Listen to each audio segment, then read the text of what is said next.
तो ओम नमः शिवाय, श्री शिवाय नमस्तुभ्यम, जय श्री महाकाल। जी हाँ भक्तों, क्या आपके भी घर में कोई ऐसा व्यक्ति है जो बहुत ज्यादा बीमार रहता है?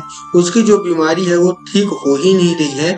तो ऐसे में कौन सा उपाय करें कि जो उसकी बीमारी है वो ठीक हो जाए? आज के इस वीडियो के माध्यम से हम आपको बताने वाले हैं। देखिए, पूज्य गुरुदेव की जो कथा होती है, जैसा कि आपको पता होगा, उसमें बहुत सारे लोग पत्र के द्वारा अपनी मनोकामना बोलते हैं। तो बहुत सारे गुरुदेव के पास पत्र आए थे कि गुरुदेव, हमारे जीवन में एक ऐसा व्यक्ति है जिसको जो बीमारी है वो ठीक होने का नाम ही नहीं ले रही है। हमारा बहुत ज्यादा पैसा खर्च हो चुका है, बहुत ज्यादा समय वेस्ट हो चुका है और हम बिल्कुल तंगी आ चुके हैं। पूरा पैसा खर्च करके सारे डॉक्टरों को दिखा लिया, लेकिन उसका जो बीमारी है वो ठीक हो ही नहीं रही है। ये बहुत सारे लोगों के प्रश्न थे।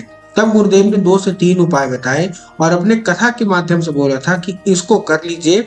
आपके घर का जो कोई भी व्यक्ति है जो कि बहुत ज्यादा बीमार रहता है, केवल ये उपाय से ही ठीक हो जाएगा। तो आखिर वो कौन सा उपाय है जिसको करने से बहुत सारे लोगों को फल मिला? जैसा ही गुरुदेव ने ये उपाय बताया तो बहुत सारे लोगों ने इसको किया भी, और करने के बाद उनको जब फल मिला तो गुरुदेव की कथा में वो दोबारा आए और दोबारा उन्होंने पत्र लिखा और गुरुदेव को धन्यवाद के रूप में कहा कि गुरुदेव, आपके द्वारा बताया गया उपाय हमने किया और हमारे घर का जो व्यक्ति था उसका जो नशा है, उसका जो बीमारी है, सारा का सारा समाप्त हो चुका है। तो चलिए हम बताते हैं आज की इस वीडियो के माध्यम से तो आखिर वो कौन सा उपाय है जो कि उन्होंने किया और उनको सफलता मिली। तो ध्यान से उपाय सुनिएगा, अच्छे से करिएगा।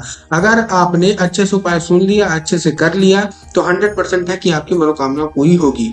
पूज्य गुरुदेव की कथा में बहुत सारे लोगों के ऐसे भी थे जिनकी मनोकामना पूरी नहीं हुई थी।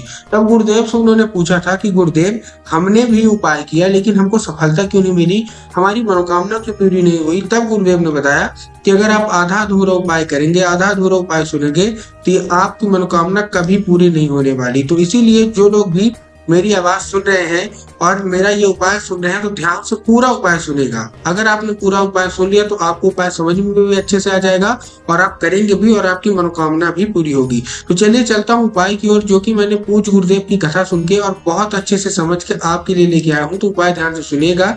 लेकिन उससे पहले चैनल पे अगर पहली बार आए हैं और आवाज मेरी पहली बार सुन रहे हैं तो वीडियो को कर दे लाइक और चैनल को भी कर ले सब्सक्राइब, ताकि पूज्य पंडित प्रदीप जी मिश्रा के रोज नए नए उपाय जो कि मैं उनकी कथा से सुनता हूँ, श्रवण करता हूँ, सबसे पहले मैं आपको प्राप्त करा सकूं। तो देखिए, जो हमारा पहला उपाय है वो 3 समी पत्र का उपाय है। करना क्या है, देखिए, सबसे पहले आपको करना क्या है, एक बेलपत्र लेना है, 3 समी पत्र लेना है और लाल चंदन लेना है। कहाँ में लेना है? अब देखिए, एक चीज का आपको ध्यान रखना है, ये 3 सामग्री लगेगी, इसमें आपको 1 लोटा जल नहीं लेना है, कुछ नहीं लेना है। आपको केवल एक बेलपत्र लेना है, 3 समी पत्र लेना और लाल चंदन।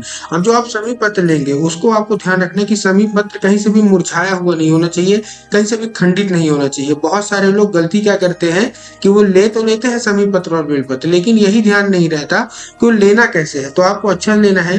साथ में जो आप एक बेल पत्र ले रहे हैं, बेल पत्र भी हरी होनी चाहिए, कहीं से बेकार नहीं होनी चाहिए, कहीं से भी कटी फटी नहीं होनी चाहिए। इस चीज का भी आपको ध्यान रखना है। बहुत सारे लोग बेल पत्र में एक और गलती करते हैं, तो एक पत्ती को ही बेल पत्र मान लेते हैं, लेकिन आपको भी पता है कि एक पत्ती का कोई बेल पत्र नहीं होता। 3 पत्ती मिलकर जो बेल पत्र बनती है उसी को हम लोग बेल पत्र मानेंगे। ठीक है, आपने ले लिया। लेने के बाद आपको क्या करना है, जो आपने लाल चंदन लिया वो बेल पत्र की 2 पत्ती में लगाना है। अब आमतौर पर हम जो बेल पत्र में लगाते हैं, शहद वगैरह कुछ भी लगाते हैं, उसकी बीच वाली पत्ती में लगाते हैं, लेकिन ये वाला उपाय बहुत ही खास होने वाला है। ये बेल पत्र की बीच की पत्ती छोड़ के जो अगल बगल की पत्ती रहेंगी उनमें आपको लाल चंदन लगा देना है। क्या लगा देना है? लाल चंदन। ठीक, अब आपने क्या ले लिया, 3 समी पत्ते ले लिए और एक बेल पत्र ले लिया, जिसके अगल बगल जो पत्ती है उसमें क्या लिखा है, उसमें शुद्ध शुद्ध क्या आपने लाल चंदन लगा दिया है। लाल चंदन लगाने के बाद ये उपाय आपको उसी व्यक्ति से कराना है जो कि बहुत ज्यादा बीमार रहता है। आपको नहीं करना है, ये आपको उसी व्यक्ति से कराना है जो कि बहुत ज्यादा बीमार रहता है।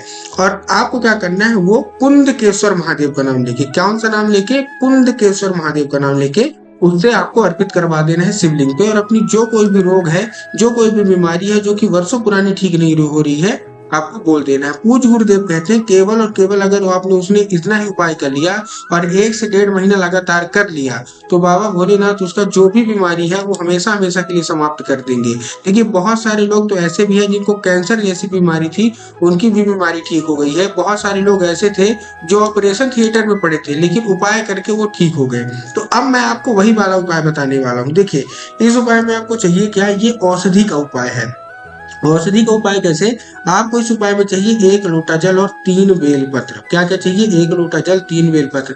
अब बेलपत्र में फिर से आपको ध्यान रखना है कि बेलपत्र कहीं से भी कटा फटा नहीं होना चाहिए, कहीं से भी खंडित नहीं होना चाहिए और कहीं से भी मुरझाया हुआ नहीं होना चाहिए। इस चीज का आपको ध्यान रखना है। ठीक, बेलपत्र आपने ले लिया। साथ साथ जो आप 1 लोटा जल लेंगे, वो 1 लोटा जल कहाँ का होना चाहिए? आपके घर का होना चाहिए। बहुत सारे लोग जाके मंदिर परिसर से जल ले लेते हैं, तो आपको मंदिर से जल नहीं लेना, आपको अपने घर से जल लेना है। ठीक, आपने जल ले लिया। जल लेने के बाद आपको क्या करना है? तांबे के लोटे में जल होना चाहिए। इस चीज का भी ध्यान रखना है। स्टील के लोटे में जल नहीं चलेगा, केवल और केवल आपको तांबे के लोटे में जल लेना है। ठीक, अब आपने जल ले लिया, बेलपत्र ले लिया और ये लेके आपको पहुंच जाना है चुपचाप कहाँ? शिव मंदिर। शिव मंदिर जैसे ही आप पहुंचेंगे, सबसे पहले आपको क्या करना है? दक्षिण दिशा में खड़े होना है। कहाँ खड़े होना है? दक्षिण दिशा में खड़े होना है। अब दक्षिण दिशा में खड़े होकर आपका जो चेहरा होगा वो कहाँ होगा? वो उत्तर की ओर होगा। अब बहुत सारे लोग जो दिशा में कंफ्यूज हो जाते हैं, उनका ये सवाल रहता है कि हर मंदिर में तो दक्षिण और उत्तर अलग अलग होती है, क्योंकि हर मंदिर में जो शिवलिंग होती है वो अलग अलग तरीके से रखी होती है, तो हमको कहाँ खड़े होना है? तब गुरुदेव ने इसका उत्तर देते हुए कहा कि आप जिस भी शिव मंदिर जा रहे हैं, उस शिव मंदिर का जिधर जलाधारी हो, मतलब आप जिस शिव मंदिर गए उस शिव मंदिर का जिधर जलाधारी हो, आपको अपना चेहरा उधर करके खड़े हो जाना है। ठीक, आप खड़े हो गए। खड़े होने के बाद आपको क्या करना है? जैसे ही आप खड़े हो गए, आपको सबसे पहले वो बेलपत्र शिव जी पे चढ़ाना है। जो आपने लिया है 3 बेलपत्र, उसको चढ़ाना है। उसके बाद आपने जो 1 लोटा जल लिया है, उसको शिव शिवाय नमस्तुभ्यम, जो बाबा भोलेनाथ का जो मूल मंत्र है, कौन सा है? आपको भी पता होगा, श्री शिवाय नमस्तुभ्यम। तो आपको श्री शिवाय नमस्तुभ्यम का जाप करके आपको क्या करना है? अर्पित कर देना और बाबा से उसको औषधि के रूप में मांगना है कि बाबा कृपया करके हमको इसको औषधि के रूप में प्रदान करिए। अब क्या होगा? अब जब वो जल जलाधारी से नीचे गिरेगा, तब वो साधारण जल नहीं है, अब वो क्या है? अब वो औषधि के रूप में गिर रही है। ठीक, तो आपको क्या कर लेना? किसी दूसरे पात्र में, कोई भी कटोरी हो, ग्लास में, कोई भी दूसरा पात्र हो, आप उसको भर लीजिए, या तो दूसरे लोटे में भर लीजिए, कोई भी दूसरा पात्र आप उसको भर लीजिए। ठीक, आपने भर लिया। भरने के बाद आपको क्या करना है? जो बेल पत्र है उसको भी उठाना है और जो 1 लोटा जो आपने जल दिया है, जो भरा है, उसको भी उठाना है और चुपचाप लेके आ जाना है घर। अब अगर वो व्यक्ति है जो चल नहीं सकता, उठ नहीं सकता, उसको आपको करना कैसे? जो बहुत ज्यादा बीमार है उसको आपको देना कैसे है? अगर वो साधारण रूप से वो जल पी लेता है औषधि का, तब तो बहुत अच्छी बात है। लेकिन बहुत सारे लोग क्या करते हैं? साधारण रूप से नहीं पीते, तो जब भी वो पानी पीने को मांगे, जब भी वो चाय पीने को मांगे, तो आपको 1 बूंद इसका मिला के उसको पिला देना है। ये औषधि उसके अंदर जानी चाहिए, चाहे जैसे भी जाए। और रही बात बेलपत्र की, तो बेलपत्र भी उसको खिलाना है। अब अगर साधारण रूप से खा लेता है तब तो बहुत अच्छी बात है, लेकिन अगर नहीं खाता तो आपको क्या करना है? उसको सुखवाना है, पीसना है और पीसने के बाद आपको क्या करना है? उसको खाने में, जब भी वो खाना खाने को मांगे, तो दाल में या सब्जी में थोड़ा सा 1 चुटकी मिला के दे दीजिए। पूज्य गुरुदेव कहते हैं औषधि उसके अंदर जानी चाहिए, चाहे जैसे भी जाए। धीरे धीरे करके जब औषधि उसके अंदर जाने लगेगी, उसकी सारी की सारी बीमारी महादेव अवश्य रूप से समाप्त कर देंगे।